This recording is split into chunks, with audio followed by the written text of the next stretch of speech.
Good morning, good afternoon, good evening. Welcome to Syn Star Tech Talk with Giles. Hello. And me, Samuel, whatever you want to call me. In today's video, we are going to focus on those of you who are working remotely, out of the office or working from home. So we've got a few top tips for you to keep safe. The first tip we have is never use public Wi-Fi when dealing with sensitive information. Giles, over to you. Why? Well, essentially, if you're so say for example you're in a coffee shop and using their Wi-Fi, you've got to remember that there's multiple people that are using that same connection. So again, depending on how sensitive the information is, but again, depending on what kind of laptop you're using, Mac you're using, there are different security settings in there. So it's just making sure that you've got a decent firewall and that you protect so that those people that are on the same network can't get in and have a look and put some nasties in there. So the next point is, for me, this is a bit obvious, but I imagine a lot of people do fall for it, and it's quite easy to fall for it. In particular, the coffee shop context when you're popping off to the toilet, and that's don't leave your device unattended. Absolutely, yeah. I mean, the thing is, most devices these days, you'll have a lot of your passwords cached on the device. So you'll open up your Outlook emails, and of course they're just there. You don't have to type in your password every time. So of course, if you do leave your device unattended, then yeah, someone can jump on, look at any sensitive information of passwords that you may have stored on there. So again, always try and set up your machine so that if, for example, you don't use it for a couple of minutes or 5 minutes, whatever, that it does lock itself. That's the thing, so that then you need the password to get back in. Brilliant. And when we talk about encrypting your files and your emails, our next point, if we're trying to explain to someone you need your files and your emails to be encrypted, what do we mean by that?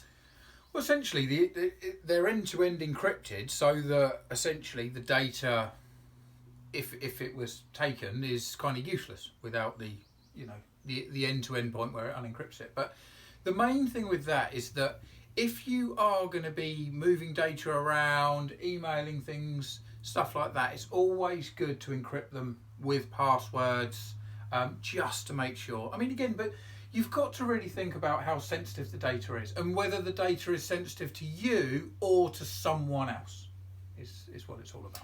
And you mentioned passwords, and that draws us nicely onto our next point about having strong passwords. It's all about authentication, isn't it? So tell us a bit about that.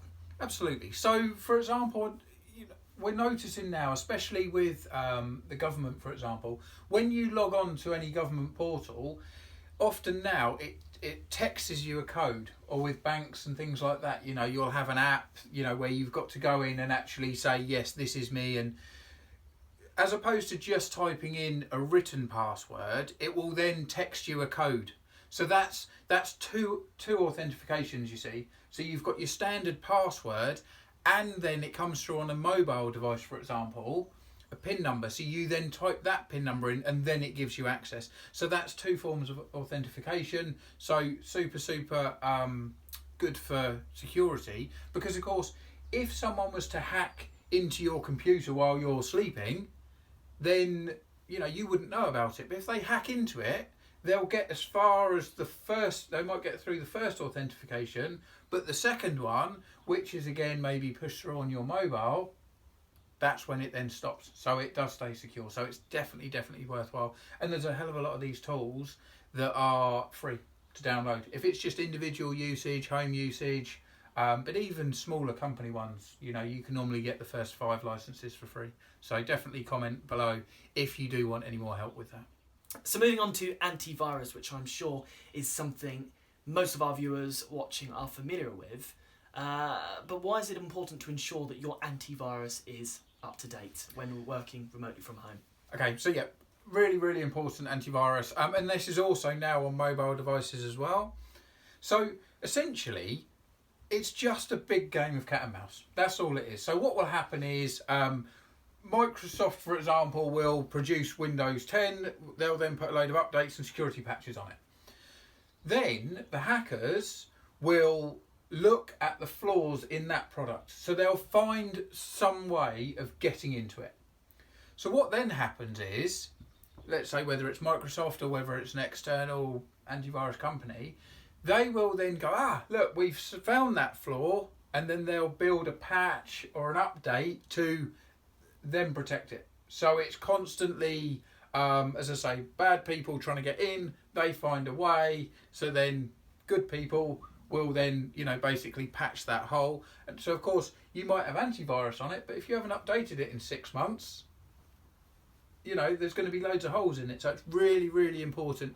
Do your updates, weekly, ideally, every week. Always push that update button, or use a managed service provider, and they'll push the updates for you. So moving forward, another point that we're keen on pushing is all about visual theft. Be aware of visual theft. So my guess is you're in a coffee shop, going back to that coffee shop scenario, and someone's actually looking over your shoulder. Tell us a bit about visual theft.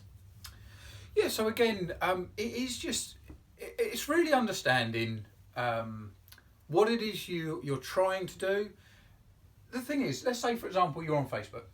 If you're on Facebook, some people really don't want others to see what they're doing on Facebook, whereas other people don't really mind. So don't beat yourself up about it, but there's certainly different techniques and ways that you can use to minimise visual theft, albeit if it's really that important, don't do it in public. Brilliant. And as we draw to a close, about implementing a remote working from home policy in order to kind of keep yourself and your documents safe. In terms of policies, there's probably policies all over the place and everywhere, and can think of not another policy, but why is it important to have a working from home policy regards your IT? I don't think there's any genuine employee that is going to want anything to be stolen or, go awry.